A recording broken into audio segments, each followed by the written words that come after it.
প্রথমত, স্বাভাবিক অবস্থায় সাবালক হলে বিয়ে করা সুন্নত যদি শারীরিক চাহিদা প্রবল না থাকে কিন্তু স্ত্রীর অধিকার আদায়ের সামর্থ্য থাকে, তখন বিয়ে করা সুন্নত।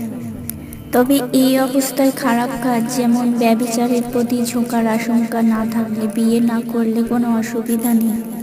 বিয়ে করা ফরজ তখন হয় যখন বিয়ে না করলে গুনাহ হওয়ার সম্ভাবনা থাকে। যদি সামর্থ্য থাকার সঙ্গে সঙ্গে চাহিদা এত বেশি থাকে যে বিয়ে না করলে জিনা, ব্যভিচার বা হারাম কাজে লিপ্ত হওয়ার সম্ভাবনা থাকে, তখন বিয়ে করা ফরজ। বিয়ে করা কখন ওয়াজিব?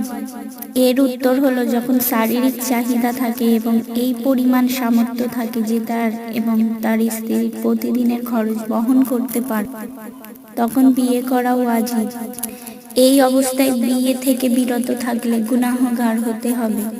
আর যদি কারো আশঙ্কা থাকে যে সে বিয়ের পর আর্থিক, শারীরিক